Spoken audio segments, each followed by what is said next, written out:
are listening to the iterators of the Imperium.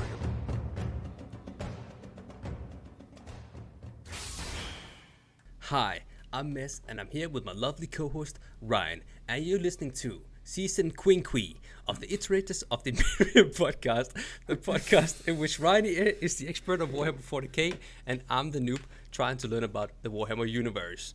And I probably should still say this. Quinqui means 5, so this is Season 5, and I'm chatting out my ass right now. Ryan, you take the wheel, please. Oh god. Okay. I don't even know where to start. Sorry. You know what? Orks. You know what? Right? Yeah, we're talking about orcs, so we're continuing the story of Ghazghkull Thraka, right? The prophet of Gork and Mork. Now, so the end of the episode last time, I don't know if I remember, but I said that we would be going on to the second war for Armageddon, right? There is a bit before that, because I was like, I think there might be a bit that I'm forgetting. There is a section that I was kind of gonna just move past a little bit, but then I realised it's actually a bit more involved than I thought it was. So I thought that the books, as I remembered from reading it, detail this section as basically just a big fight, right? Yeah. And you can basically get past that by going, there was a big fight, and moving on, right? Like, I didn't remember there being anything particularly important about it, but actually there is a bit that's a bit more involved than that, so we are going to go through it properly. So, today we are going to be covering Wurld Killa, and we are also going to do the setup for the Second War for Armageddon as well. Okay. So we'll be straight on to the Second War for Armageddon next time. So, I don't know how much you remember from last time, because it's been a couple of weeks for us. I was on holiday. I was away to Portugal and whatnot. And I got my hair cut. That's the biggest thing. It's been like a year. I'm sorry, I completely forgot to compliment you. You look good, Ryan, but thank you, Bez. probably I appreciate already that. know. I appreciate that. And if you guys want to see his haircut, please tune in on Spotify and on YouTube, because you can actually see visuals. Yes. You can. Sorry, shameless plug. Shameless plug. Shameless self-plug. I like it. So as you'll probably remember from last time, Urk, the planet that Ghazghkull was on, the sun was dying. It turned into like basically a permanent winter, and then out of nowhere, this space Hulk. To give you an idea, this is a picture I found when I searched for Space Hulk, and this can be what it looks like, but this is also very similar to just a normal Imperial ship sometimes. But it's basically just a big mess of ships rammed together. Anyway, this big Space Hulk just appears over the planet flying out of a warp rift, and they just launch themselves at it with a bunch of rockets to get on board. Huh. And I remember, Yeah, so this is the point where you're like, oh, well, I mean, they basically just take over the ship and then piss off in it, right? There's a bit more to it than that, so I actually am going to explain it. So, obviously, immediately once they get on board, the thing is full of hordes of demons, right? Because it just came out of the warp. So, it turns into this instant total warfare between orcs and demons all through this fucking ship. Because you gotta remember that the orcs are just firing themselves at it in rockets to get inside it. They don't care where. They're not all landing at the same bit or entering at the same place. They are popping up all over this place. So the entire thing is just full-scale warfare, orcs on demons everywhere. Yeah. There's the odd space bug or something like that. They'll find the Tyranid every once in a while hiding away in a corner. They murder that too. So they just whatever start they can get their hands everything on, right? Yeah, just whatever's alive becomes dead pretty quickly. That's the ideal orcs. But when they're launching themselves quite literally into the spaceship, don't they like break everything? And like, how can they be battle ready? Or is it just like, oh, I have a broken arm, but I still have one good arm? Yeah, exactly. They got one good arm.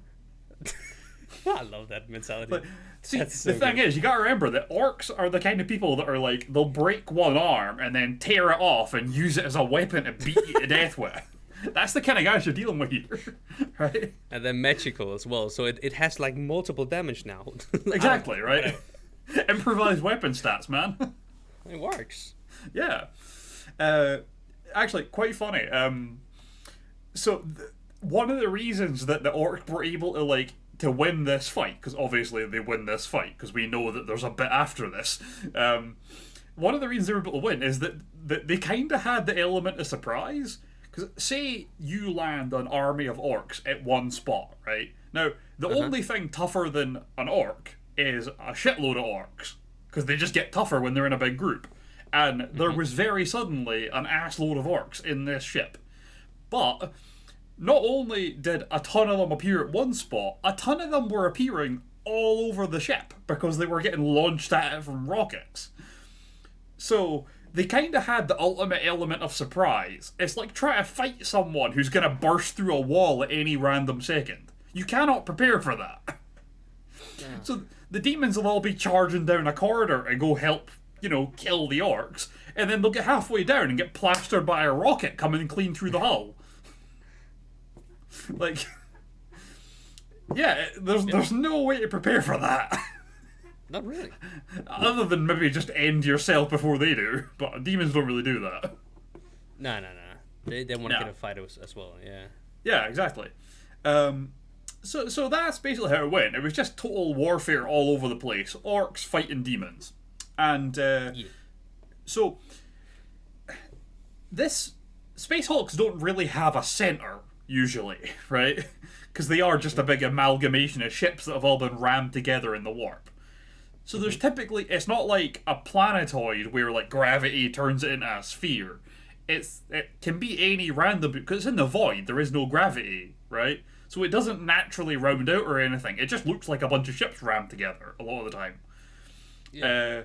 So there isn't necessarily a centre of this, but the closest they could get was when they did clear it out and they thought they had taken control of it.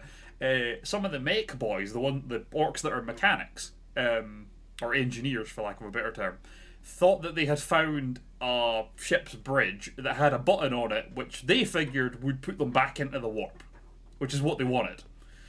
Because otherwise they're stuck around Urk and its crappy dead sun. So, this should be the button. But they hit it and nothing happened. Actually, interesting side detail. This particular ship, this one at the centre, is called Dominion, right? This became the command centre for Ghazghkull, right? Because it had the warp button. But it's called Dominion, this ship. And it's a massive bulk carrier. It's basically just a massive cargo ship, right? It came from Eurocleus. It left Eurocleus back when the Orcs from the War of the Beast first attacked. And then while it was in the warp, it became a Space Hulk. And now it's ended up back here.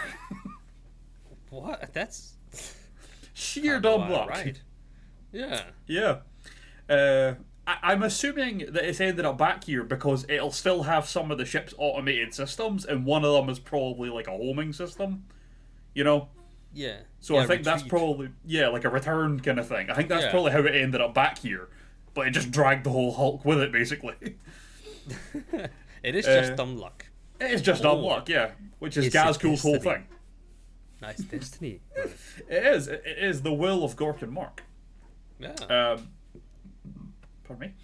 So, yeah, they find this ship and they're like, this will be the main bridge. This is as close to center as you get, and it's got the warp button on it. But they hit this button and nothing happened. So the mech boys set about trying to fix it. And they check everything and they're like, there's no reason this shouldn't be working. This should work. But they can't figure out why. So they fiddle a little bit more, and they get a bunch of camera monitors to come on that monitor all the different parts of the ship. And one of them, which should show the warp engines, instead shows a giant warp rift where the engine should be. There's just a permanent gateway into the warp opened where the engine's supposed to be. So it can't so the way warp drives in this work on ships is that basically they have an engine that charges a battery with this particular energy of some sort, whatever it is. Yeah. That allows them to travel into the warp. And then all at once, the battery totally depletes all of its energy to open a massive warp rift for the ship to go through. That's the gist.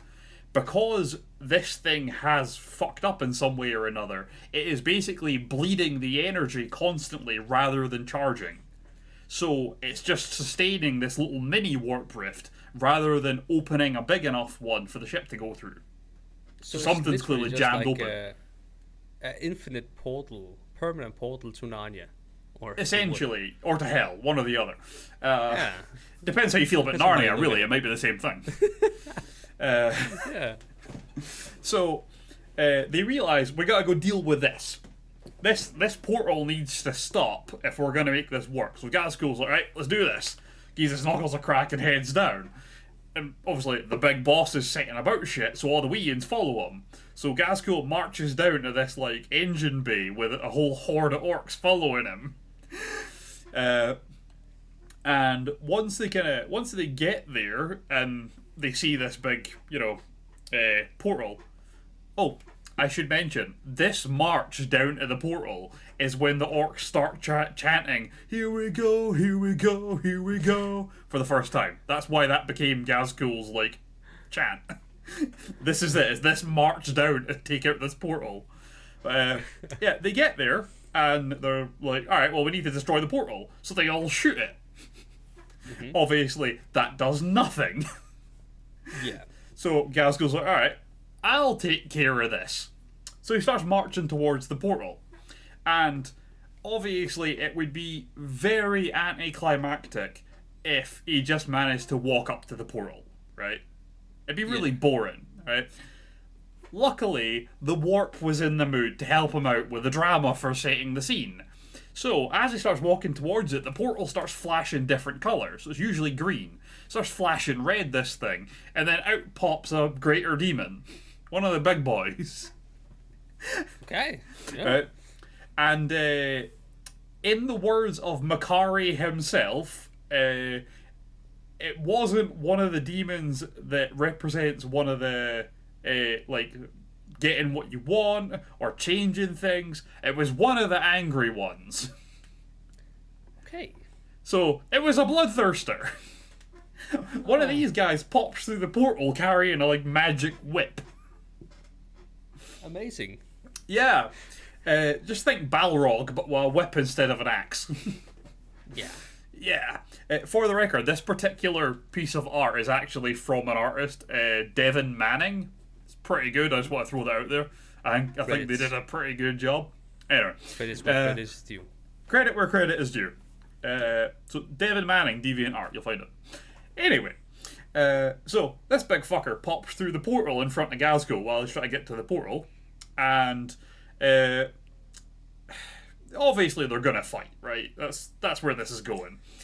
And as Ghazghkull tries to get towards it, it just starts lashing him with his whip, which keeps him at a distance. Ghazghkull can't get closer to it because he's getting hit that much. And it's kind of throwing him off a little bit. But eventually the whip gets caught on Ghazghkull's, like, wrist armor. And when it catches on it, he takes the chance to grab the whip and, like, wrap it around his hand. And then yank it out of the fucker's hand. So Ghazghkull now has the thing's whip. Yeah.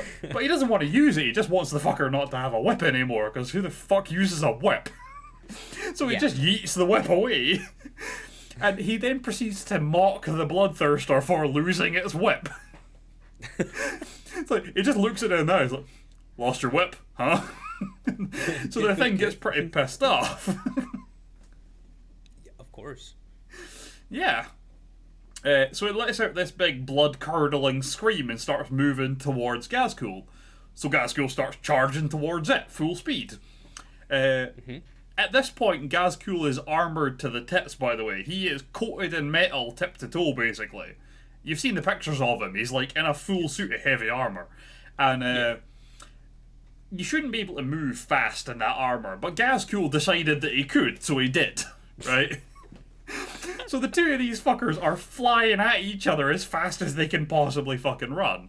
And Ghazghkull winds back for this, like, running punch. And then, right as he's about to get to the bloodthirster, he just boots it clean in the stomach.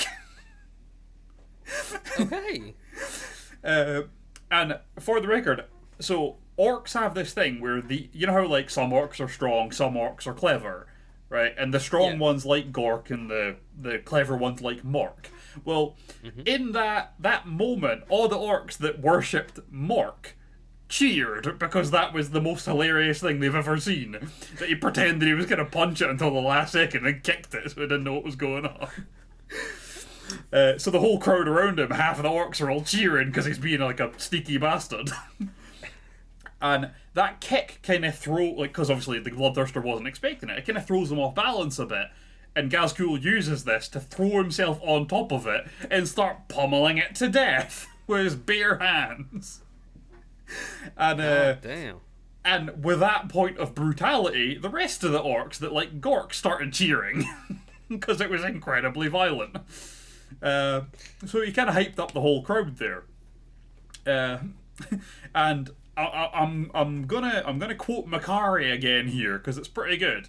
Because the Bloodthirster is incredibly fast, as we've already seen. But in the words of Makari, all the agility in the world won't do you no good with a massive war boss sitting on top of you.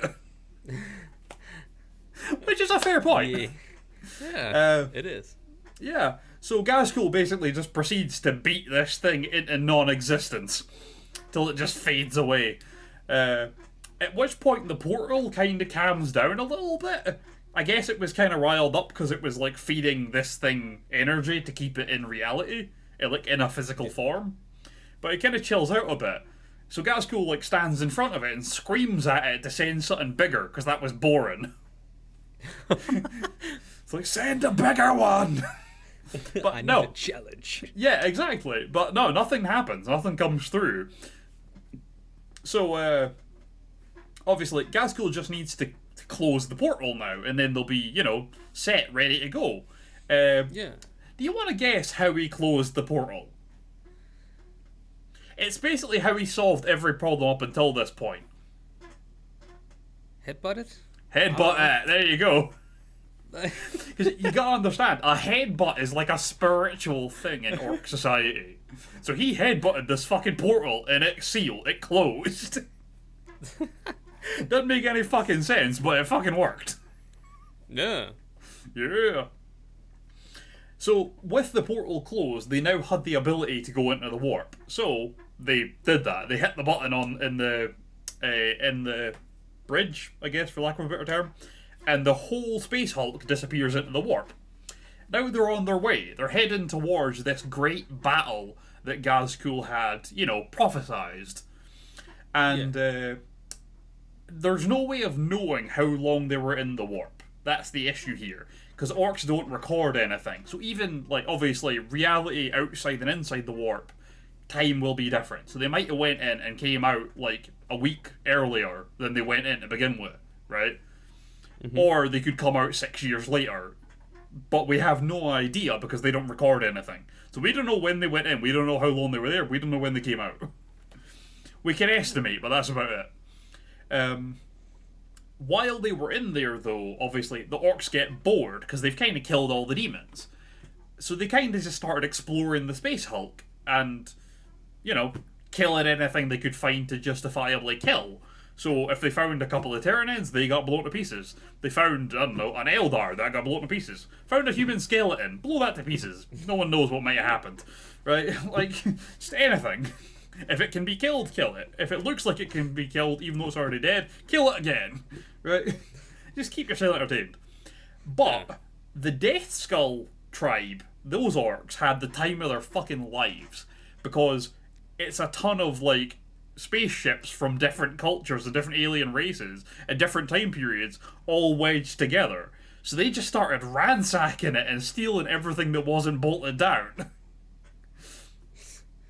Because they're the scavengers, they like building shit. So they just started stealing everything they could.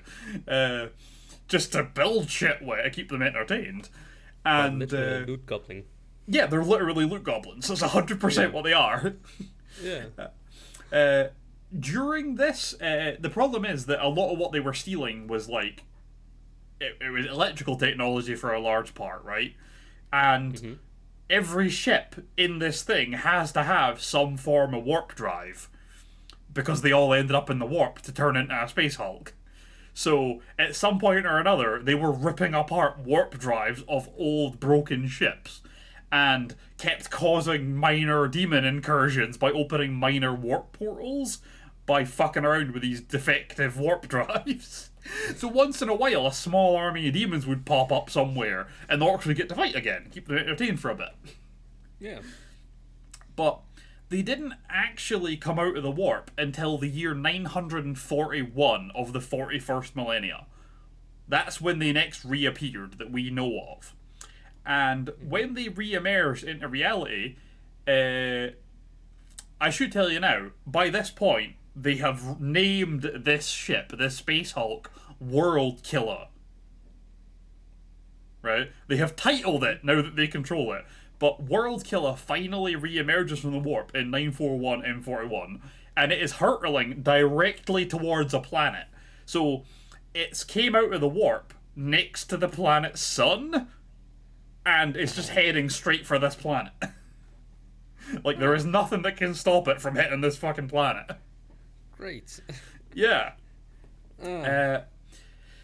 Now, there's a bit this is where we come to the build-up for the Second War for Armageddon. So I'm going to tell you about Armageddon. Right? Because you need to know a bit about, like, the war that's about to occur. And to know that, you need to know the scale. You know the scale of the Orc side of it, of the attacking force, because we've followed them this far. But you need to know the scale of the planet that they're attacking as well. But before that, I do want to show you one thing, if it'll work. Okay, for some reason that picture isn't working. Never mind. Sorry, I had another picture of a bloodthirster, but it's from Age of Sigmar, and it's destroying Arkanauts, which are basically dwarfs with hot air balloons. And I just thought it was a funny picture, because hot air balloons cannot hold up to an axe from a flying fire demon. They just simply cannot. It's really a stupid thing to try and attack it with. That's not how you look at it, Ryan. I don't think it does. A light breeze messes up a hot air balloon. The fuck's an axe gonna... Ryan, you gotta believe. If you believe hard enough, Ryan. That's how it works. You know this. You know what? We'll deal with this argument when we get to Age of Sigmar. Okay? Because we can do that one day if you're feeling like a taste of fantasy at some point. We can do that. We're not actually going to do fantasy because they're simply put our better podcasts for that. Yeah. Yeah. I've not seen anyone do like a really good Age of Sigmar podcast. I think because people typically don't like Age of Sigmar.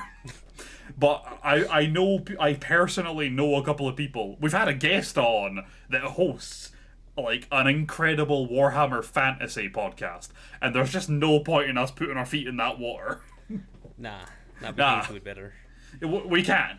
And if you wanted to know about it, just go listen to that, because I can't tell you any more information than that guy. That guy's got like 40 years experience on me. He knows his shit.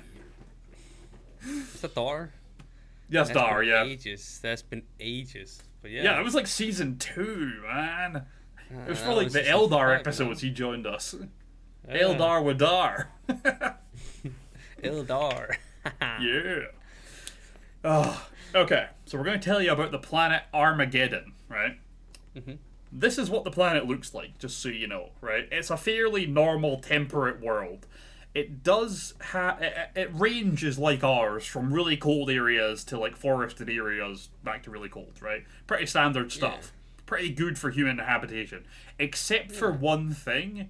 They have areas that are like ash wastes, they call them, which are like an environmental hazard. So if you're in like a tank or anything there, it needs to be sealed because it'll fuck up people. But it's not a planet that is adverse to human life overall. There's just a couple of areas that are a bit dangerous for humans, right? Like a toxic environment. So wait, hold on. What you're telling me right now, it looks like Terra, right? And you can live on it like Terra. Yeah. But some places are inhabitable, like Australia. So it's kind of realistic, right? Yeah, honestly, it's if you were to explain to someone in vague detail what Terra is, the details of it, and have them like design a fictional planet about it, you'd basically get this, right? Yeah. That's it. So a large amount of it is habitable. It's a big enough planet. It's got like the right kind of distance from the sun, all this kind of stuff. A couple areas are dangerous. A couple areas are cold. But like, you might combine those. You might not. Stuff like that, right? So you could be. It's like a close approximation to Terra. Yeah.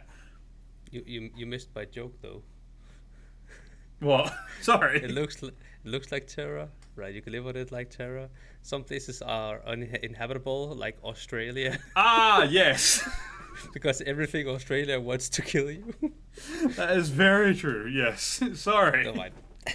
I apologize. That's fine.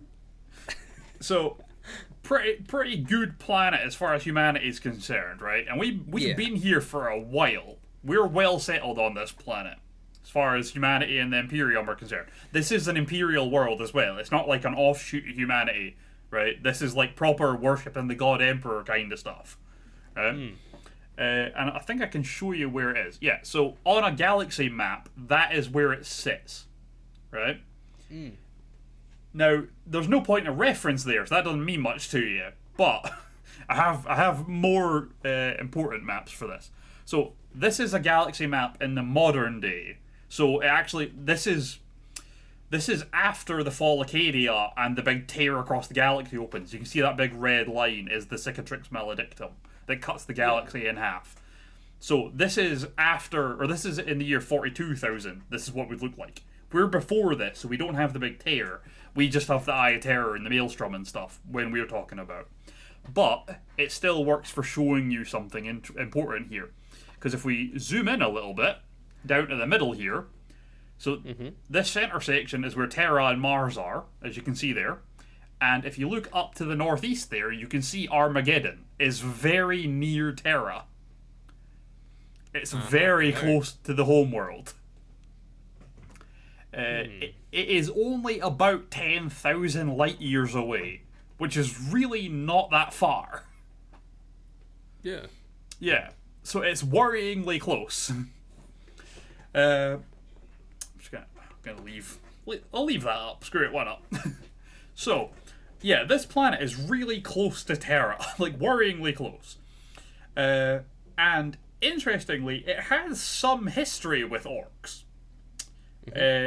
Long before Ghazghkull even exists, it has some history with orcs.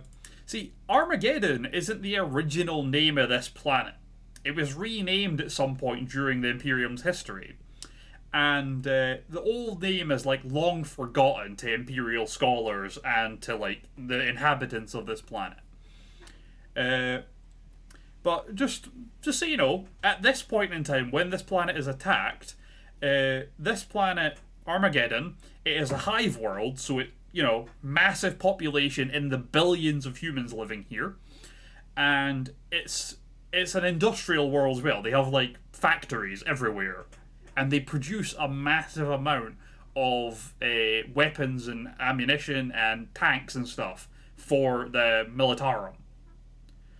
But because of the scale that it does this, it is essential to the Imperial war effort in this area. It is like one of the main, manufacturing planets in this area. It's really important.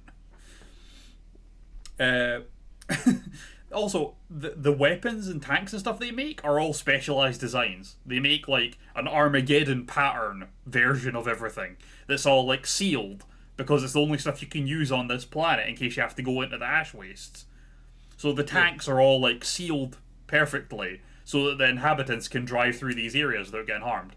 But they ship them all over the galaxy for the Imperium to use. So, very important planet. Populated by billions and, well defended because it's like an industrial world, right? They have like a whole special army called the Armageddon Steel Legion. They're like an armored division that use tanks. Yeah. So it's not a small planet. It's not an unimportant planet. It is essential and it is well defended. But I feel like we should have a look at the history of this planet a wee bit because you're gonna like this, right? I wonder if you're going to see this coming, but you're going to like this. So, as I said, its history is long forgotten. But back in the 30th millennia, so 41,000, or almost 42,000, sorry, almost 12,000 years prior to when Ghazghkull turns up, this planet was a major part in the Emperor's Crusade. It was home to the biggest orc empire the Imperium ever saw. And it was led by a warlord named Urk. So, keep it short here. This threat was only finally defeated. This massive orc uprising was only finally defeated on this planet when the Imperium sent 8 million guardsmen, 100 titans from Legio Mortis, 600 Imperial Navy ships, and 100,000 Space Marines of the Ultramarines, White Scars, and Luna Wolves. So 300,000 Space Marines in total. All led by their Primarchs, Jagatai Khan, Roboute Guilliman, and Horus Lupercal, and the Emperor himself was on this planet to take down this orc uprising back in the 30th millennia. And this is where it's all going to start to sound familiar to you. The day was finally won and the war was finally ended when Horus slew the orc leader and threw him from the battlements. Yep. I remember. Yep. Ulanor was the original name, right, of this planet, Yeah. and it was renamed to Armageddon sometime in the middle, and everyone's forgot that. And now the now biggest orc uprising ever, which is bigger than the one that was there back then, is coming back to this planet through sheer dumb luck. That's amazing. It's incredible, isn't it? That's amazing. Yeah. So now we've got Wurld Killa flying towards this fucking planet, and it's gonna make Urk look like an absolute pushover. Because, you've got to remember, this is an even bigger orc army. It's got Ghazghkull, the Prophet, and Gork and Mork leading it, and the Imperium has no Primarchs, no God Emperor to protect them. They're on their fucking own. Also, I should make a point of pointing out that this is the second war for Armageddon. This planet has a habit of being at the heart of all the terrible things that happen. So, yeah, but because this is the second one, I'm pretty sure it's only been like 60 or 80 years since the first one. So they're still kind of fucked. So they've got like as little chance of winning this as physically possible. That is tough. Yeah. Although I will warn you now, there's a third war for Armageddon. Ah, great. Of course there is. I'm just waiting for a fourth, man. But yeah, I think that sets us up pretty well for the second war for Armageddon. You know the scale of what's going on outside of this. It's like full-scale manufacturing essential Imperial world versus Ghazghkull and his army. Yeah. Yeah. Shit is about to get real. It's about to go down. Yeah. And yeah, no Primarchs or anything to save it. Because you gotta remember, this is in 941 of M41. So, Guilliman's not back yet. Ah. Guilliman doesn't come back until 999 M41.